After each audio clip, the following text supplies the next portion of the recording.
இன்னைக்கு ஒரு snacks recipe எப்படி பண்ணலான்னு பார்க்கலாம். இதுக்கு பார்த்தீங்கன்னா, பிக்னிக் ஸ்நாக்ஸ் நான் பேர் வச்சிருக்கிறேன். பிக்னிக் எடுத்துட்டு போற ஸ்நாக்ஸ் ரொம்ப டேஸ்டியாவும் இருக்கணும். அதே நேரத்தில ஈஸியா பண்ற மாரியும் இருக்கணும். இது பண்றதுக்கு ஒரு பவுல்ல 1 கப் கோதும மாவு, 1 கப் மைதா மாவு, கூடவே கொஞ்சமா உப்பு, 1/2 டீஸ்பூன் ஓமத்த இந்த மாரி கையில கசக்கி சேர்த்துக்கோங்க. கட் பண்ண கருவேப்பில கொஞ்சமா சேர்த்துட்டு, நல்லா கலந்து எடுத்துக்கோங்க. இதில பார்த்தீங்கன்னா, 1/4 கப் எண்ணெய் சேர்க்கிறேன். எண்ணெய் சுட வைக்க வேண்டாம். நார்மலா இருக்க எண்ணெயே சேர்த்து நல்லா கலந்து எடுத்துட்டு, தண்ணி ஊத்தி பூரி மாவு பதத்துக்கு பெசஞ்சு எடுத்துக்கோங்க. கொஞ்சம் டைட்டா பெசஞ்சு எடுத்துக்கோங்க. இந்த அளவுக்கு பெசஞ்சதுக்கு அப்புறமா கொஞ்சமா எண்ணெய் ஊத்தி உணராம இருக்கிறதுக்கு பெரட்டி வச்சுட்டு ஒரு 15 நிமிஷம் விட்டுட்டு அப்புறமா நம்ம செய்ய ஆரம்பிக்கலாம். 15 நிமிஷம் கழிச்சு மாவு ஒரு வாட்டி பெசஞ்சு எடுத்துட்டு, கொஞ்சமா தேவையான அளவு மாவு எடுத்துட்டு மீதி மாவு உணராம இருக்க மூடி வச்சுருங்க.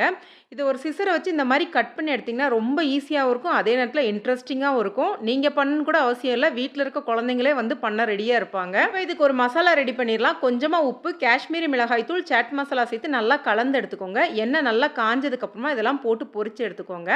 எண்ணெயில போடும்போது ஹை ஃப்ளேம்லயும், கொஞ்சம் வெந்ததுக்கு அப்புறமா மீடியம்க்கும், லோக்கும் நடுவுல வச்சு பொறுமையா பொன்னிறமா வர்ற அளவுக்கு பொரிச்சு எடுத்தீங்கன்னா ரொம்ப டேஸ்டியா இருக்கும். சுட சுட சுட்டு எடுத்ததுக்கு அப்புறமா நம்ம ரெடி பண்ணி வச்சிருக்க பொடியை கொஞ்சமா தூவி கலந்து எடுத்துக்கோங்க. சூடா இருக்கும்போது இந்த மாதிரி பண்ணி எடுத்துக்கோங்க. அப்புறம் என்னங்க, எந்த பிக்னிக் போனாலும் இதை செஞ்சு கொண்டு போங்க. அருமையா இருக்கும். வீடியோ பிடிச்சிருந்துச்சுன்னா லைக் பண்ணுங்க. நன்றி, வணக்கம்.